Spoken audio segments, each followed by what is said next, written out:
அனைவருக்கும் வணக்கம். அனைத்து பென்ஷன்தாரர்களுக்கும் ஒரு முக்கியமான செய்தி. அதாவது பென்ஷன் விதிகளில் முக்கியமான மாற்றத்தை கொண்டு வந்திருக்காங்க. அதாவது இனி 3 ஆண்டுகளுக்கு முன்னதாகவே முழு ஓய்வூதியம் கிடைக்கும். இதனால ஓய்வூதியதாரர்கள் மிகுந்த மகிழ்ச்சியில் இருக்காங்க. அது என்ன தகவல், அதை பற்றின முழு விவரம் எல்லாமே இந்த வீடியோவில் பார்த்துடலாம். ஸ்கிப் பண்ணாம கடைசி வரைக்கும் பாருங்க. நம்ம சேனலை சப்ஸ்கிரைப் பண்ணாதவங்க பண்ணி வச்சுங்க. நம்ம சேனலில் சென்ட்ரல் மற்றும் ஸ்டேட் கவர்மெண்ட் சம்பந்தமான ஆல் அப்டேட்ஸ் போட்டுருவோம். அது மட்டும் இல்லாமல் பென்ஷன் சம்பந்தப்பட்ட முக்கியமான அப்டேட்டும் இருக்கும். மறக்காம சப்ஸ்கிரைப் பண்ணிருங்க. வாங்க வீடியோக்குள்ள போகலாம். ஃபர்ஸ்ட் ஆஃப் ஆல் பார்த்தீங்கன்னா 8வது ஊதியக்குழு 2026ஆம் ஆண்டு மத்தியில் அல்லது 2027ஆம் ஆண்டு துவக்கத்தில் அமலுக்கு வர வாய்ப்புள்ளது. எனினும் ஜனவரி 1, 2026 முதல் இதன் நன்மைகளிலும் மற்றும் அரியர் தொகையும் ஊழியர்களுக்கும் ஓய்வூதியதாரர்களுக்கும் கிடைக்கும்.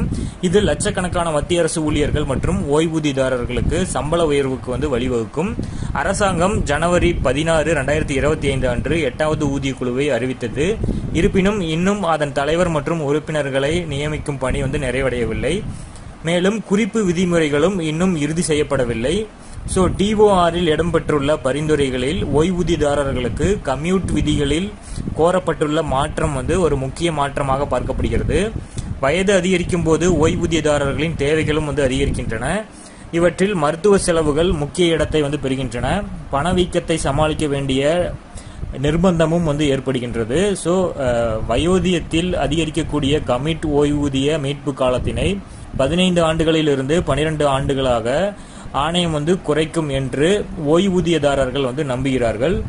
மத்திய அரசு ஊழியர்களை பிரதிநிதித்துவப்படுத்தும் தேசிய கவுன்சில் ஊழியர்களின் பக்கம் 8வது ஊதிய குழுவிற்கான கோரிக்கைகளின் பட்டியலை அரசாங்கத்திற்கு அனுப்பியுள்ளது.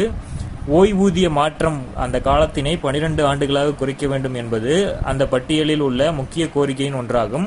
மார்ச் 11, 2025 அன்று பணியாளர் நலத்துறை அமைச்சர் தலைமையில் நடைபெற்ற SVOVA இதனுடைய கூட்டத்தில் இந்த கருத்து எழுப்பப்பட்டது. கம்யூட் பென்ஷன் அப்படின்னா கம்யூட் பென்ஷனை மாற்றப்பட்ட ஓய்வூதியம் என்றும் குறிப்பிடலாம். மத்திய அரசு ஊழியர்கள் ஓய்வு பெறும் நேரத்தில் ஊழியர்கள் தங்களோட மாதாந்திர ஓய்வூதியத்தில் ஒரு பகுதியை மொத்த தொகையை எடுத்துக்கொள்ள நெகிழ்வுத்தன்மையை பெறுகிறார்கள். இது கம்யூட்டேஷன் ஆஃப் பென்ஷன் என அழைக்கப்படுகிறது. பின்னர் அரசாங்கம் ஒவ்வொரு மாதமும் அந்த தொகையை மீட்டெடுக்க அவர்களின் ஓய்வூதியத்திலிருந்து ஒரு குறிப்பிட்ட தொகையினை கழிக்கும். தற்போது ஓய்வூதியத்தில் இந்த தொகை கழிக்கப்படும் கால அளவு 15 ஆண்டுகளாக உள்ளது. அதன் பிறகு முழு ஓய்வூதியம் கிடைக்க தொடங்குகிறது. இதை 12 ஆண்டுகளாக குறைக்க வேண்டும் என ஊழியர்களும் ஓய்வூதியதாரர்களும் கோரிக்கை எடுத்துட்டு வராங்க. ஓய்வூதிய மீட்பு காலம் 15 ஆண்டுகளுக்கு பதிலாக 12 ஆண்டுகளாக மாற்றப்பட்டால் ஓய்வு பெற்ற ஊழியர் 3 ஆண்டுகளுக்கு முன்பாகவே தங்களோட முழு ஓய்வூதியத்தையும் பெற தொடங்குவார்கள். இதன் மூலம் அவர்கள் தங்கள் முதுமையில் மருத்துவ செலவுகள், சமூக பொறுப்புகள் மற்றும் குடும்ப செலவுகளை சிறப்பாக கையாள முடியும். வயோதியத்தில் அதிகரிக்கும் மருத்துவ செலவுகள் மற்றும் வாழ்க்கை செலவுகளை கருத்தில் கொண்டு இந்த ஓய்வூதியத்தில் ஒரு குறிப்பிட்ட தொகையை கழிக்கப்படுவதற்கான கால அளவை 15 ஆண்டுகளாக இருப்பது மிகவும் அதிகம் என்று தொழிற்சங்கங்களும் ஓய்வூதியதாரர்களும் வாதிடுகிறார்கள். 12 ஆண்டு காலம் என்பது அரசாங்கத்தின் வருவாயில் அதிக சுமையை ஏற்படுத்தாது. ஓய்வூதியதாரர்களின் இந்த முக்கிய கோரிக்கை 8வது ஊதிய குழுவில் பரிசீலிக்கப்படும். இதற்கான நடவடிக்கையும் எடுக்கப்படும் என நம்பப்படுகிறது. பொறுத்திருந்து பார்ப்போம். 8வது ஊதிய குழு சம்பந்தப்பட்ட அறிவிப்புகள் வந்த உடனே நம்ம சேனல் அப்டேட் பண்ணுவோம். மறக்காம சப்ஸ்கிரைப் பண்ணி பக்கத்தில் இருக்கிற பெல் ஐக்கானை பிரஸ் பண்ணி வச்சுக்கோங்க. தேங்க்யூ.